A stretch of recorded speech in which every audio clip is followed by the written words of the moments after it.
Sekarang yang kedua, ada juga orang-orang yang sebenarnya punya bakat berbisnis, pandai cari peluang, pandai market, pandai jalin relasi, network dan sebagainya, pandai menjual dan seterusnya. Tapi entah kenapa mereka tidak bisa mendapatkan untung besar.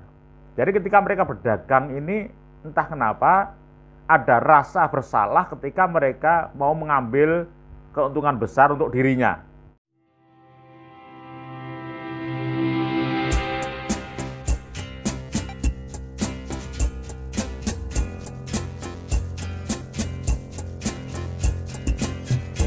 Assalamualaikum warahmatullahi wabarakatuh. Ketemu lagi dengan saya, Trainer Amir Faisal. Kalau Anda ingin tahu lebih banyak tentang saya, Anda bisa membaca kurikulum vitae saya, atau mungkin Anda ingin mempelajari blog-blog yang sudah saya buat, atau juga mungkin Anda ingin mendownload buku-buku bestseller saya di Gramedia, maka silahkan Anda klik di sebelah kanan bawah ini yang ada tanda panah. Ya, di situ sudah saya sediakan link-link yang bisa Anda klik. Oke teman sekalian, kita ketemu lagi dalam platform Mindsetpreneur yang ke-7. Nah, yang ke-7 ini cukup unik dan menarik, dan pasti setiap orang menyukai, karena hari ini kita akan membedah rahasia orang-orang kaya. Jadi temanya hari ini adalah apa beda mindset orang kaya dan orang miskin terhadap uang. Ya, sekali lagi, apa bedanya mindset orang kaya dan orang miskin terhadap uang? Karena mindset inilah yang menentukan sekali kenapa mereka bisa menjadi kaya raya. Teman-teman sekalian, Marshall Silver, jadi Marshall Silver ini seorang kaya raya di Amerika. Dia konsultan perusahaan-perusahaan besar, kemudian lembaga pemerintah termasuk Pentagon dan sebagainya. Dari saking kayanya beliau ini di Amerika, ya, di Amerika beliau punya rumah yang punya danau sendiri, punya danau pribadi. Kemudian di atap rumahnya, di lantai atas, ya, di kamarnya itu dengan sebuah remote control, maka atapnya bisa terkuak. Ada kubahnya yang membuka, kemudian bisa langsung melihat. Kalau sedang bulan purnama dan sedang banyak bintang di langit, bisa melihat langsung ke langit. Padahal Marshall Silver ini pada waktu kecil dia anak yatim dan sangat miskin, ya, karena dia tinggal dengan ibunya dan saudara-saudaranya di dalam sebuah mobil kanvas. Oke teman sekalian, Marshall Silver mengatakan 95% uang di dunia ini dikuasai dan dikendalikan oleh 5% orang saja. Nah, kemudian sisanya yang 5% tadi, jadi sisa 5% uang di dunia itu dimiliki atau dibagi rata 95% orang di seluruh dunia. Seandainya, kata Marshall, seandainya uang itu atas kebaikan orang-orang kaya dibagi rata ke semua orang, maka dalam tempo 5 tahun akan kembali pada posisi semula. Kenapa demikian? Karena menurut Marshall Silver, 5% orang kaya tadi yang menguasai 95% uang di dunia itu, begitu uangnya itu dibagi rata, ya, maka mereka kemudian berpikir keras bagaimana caranya agar uang itu kembali lagi secepatnya ke tangan mereka. Maka kemudian mereka ciptakan produk-produk dan jasa yang disukai oleh 90% orang di dunia. Nah sebaliknya, orang-orang yang bermindset miskin tadi, begitu dia menerima pembagian uang yang mungkin sampai ratusan juta, mereka berlomba-lomba menghabiskan uangnya untuk membeli produk-produk dan jasa yang diciptakan oleh orang-orang kaya tadi. Jadi memang ada beda mindset. Ya, ada perbedaan mindset atau pola pikir tertentu yang bersifat konsisten yang membedakan antara orang kaya dengan orang miskin. Nah ini nanti kalau Anda membicarakan tentang mindset ya, dan bagaimana mindset itu membentuk respon dan perilaku kita, tindakan kita, keputusan kita, Anda bisa buka platform saya yang berjudul TOT NLP Amir 2, TOT NLP 2 Amir. Nanti Anda bisa buka di sana bagaimana kerja mindset itu. Teman-teman sekalian, jadi apa bedanya? Di mana bedanya? Ya, ini ada dua hal yang sangat membedakan. Yang pertama, bagi orang kaya, kekayaan itu adalah sebuah konsep hidup. Nah ini Pak Happy Trenggono, ini salah seorang konglomerat Muslim Indonesia, ya, beliau pernah mengatakan, jika kita tidak dengan sadar membangun kekayaan, bisa jadi kita sedang membangun kemiskinan. Jadi sejak awal orang-orang kaya itu sudah sadar bahwa mereka harus kaya. Nah, konsep inilah yang menciptakan visi hidup. Ya, yang visi hidup, yang visi itu mereka ubah menjadi sebuah desain atau blueprint, ya, dan strategi-strategi yang tersusun rapi untuk meraih kekayaan. Nah, ini pertama mindset orang kaya. Nah sebaliknya mindset orang miskin, ya ini yang pertama, beda yang pertama, orang miskin menjadi kaya dan banyak uang hanya lebih merupakan keinginan dan impian untuk membangun gaya hidup. Nah ini nanti silahkan Anda cocokkan dengan Anda termasuk dalam hal uang, kekayaan itu sebuah konsep atau Anda dorongan untuk membangun gaya hidup, ya. Itu kuat sekali apa tidak? Kalau Anda masih kuat untuk hidup ini dengan lifestyle, ya, kelihatan keren, kelihatan kaya, penampilan dan sebagainya, maka sebenarnya Anda belum siap menjadi orang kaya. Tapi sebuah catatan, ya, sebuah catatan, ini beda dengan personal branding, beda, ya. Kalau personal branding itu memang kita sengaja karena kita masuk ke lingkungan tertentu, misalnya kita ingin membuat network di kalangan orang-orang kaya, maka kita pun juga harus bangun personal branding. Beda, ya. Tapi itu bukan karena tuntutan emosional dorongan darah hidup, itu betul-betul kita rasional, personal branding, ya. Nah, teman sekalian, nah ini yang bedakan. Jadi bedanya kalau orang kaya itu, kekayaan itu adalah konsep hidup, ya. Tapi orang miskin, kekayaan itu lifestyle, gaya. Nah ini bedanya. Nah, maka lifestyle itu akan dengan mudah nanti dibajak oleh pikiran bawah sadar kita, ya. Nanti akan kita jelaskan nanti, ya. Jadi banyak orang yang secara sadar ingin jadi kaya tapi terbajak oleh pikiran bawah sadarnya, yang perilakunya membuat dia jadi pengen utang, ya, mengkonsumsi yang ini itu dan sebagainya. Nanti kita bahas pada bagian terakhir. Teman sekalian, nah sekarang yang kedua. Yang kedua, beda mindset orang kaya dan orang miskin, ya, terhadap kekayaan, terhadap uang. Yang kedua adalah orang-orang kaya tidak pernah baper, ya, jadi nggak baper terhadap uang.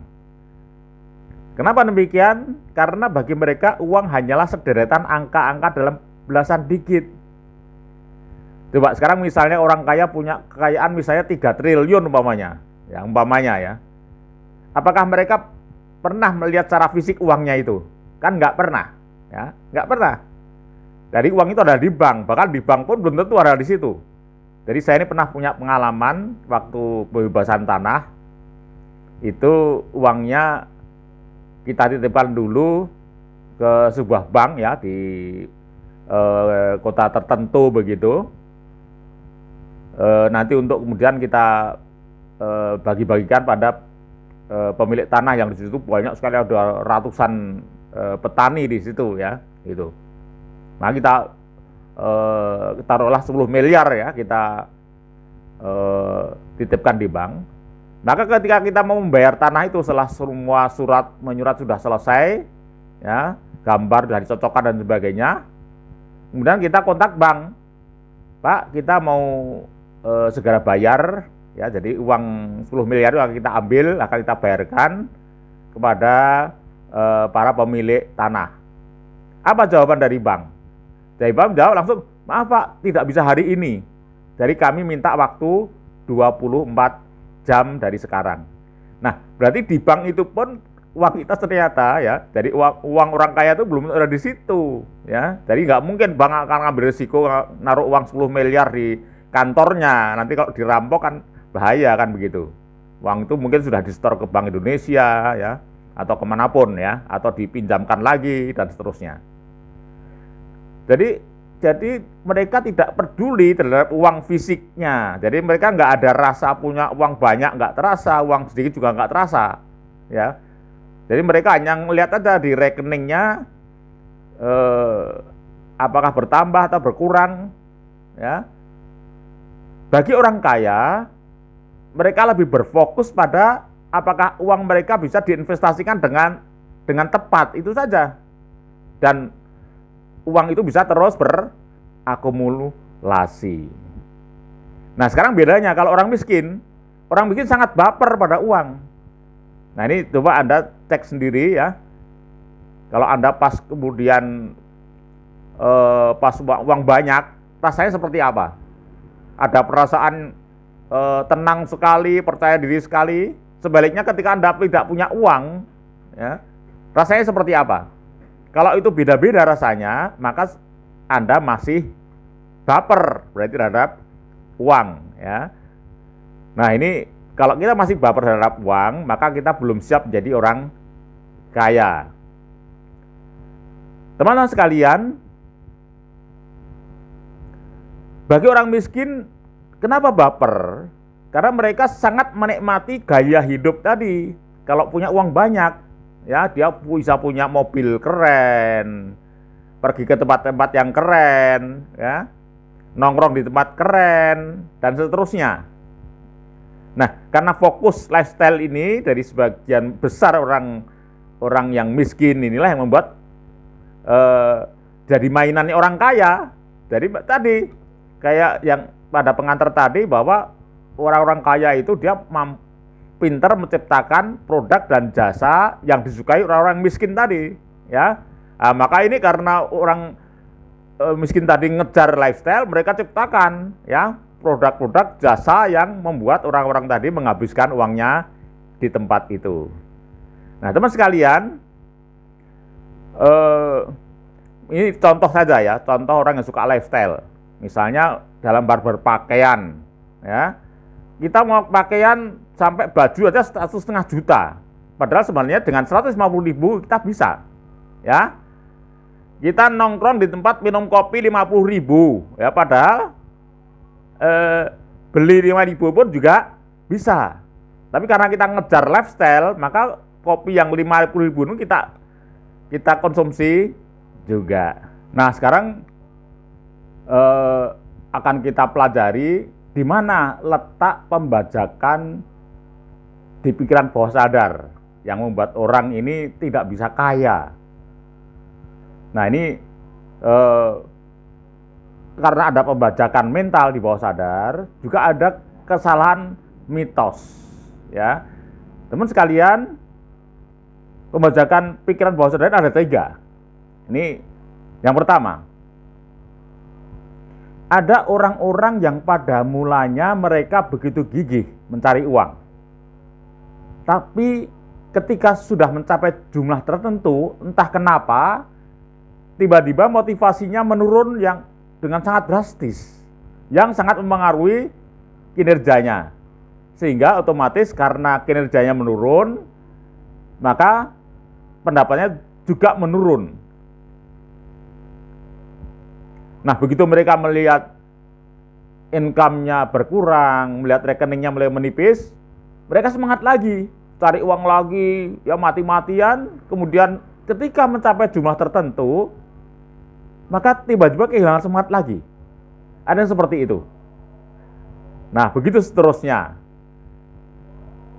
Sekarang yang kedua, ada juga orang-orang yang sebenarnya punya bakat berbisnis, pandai cari peluang, pandai market, pandai jalin relasi, network dan sebagainya, pandai menjual dan seterusnya.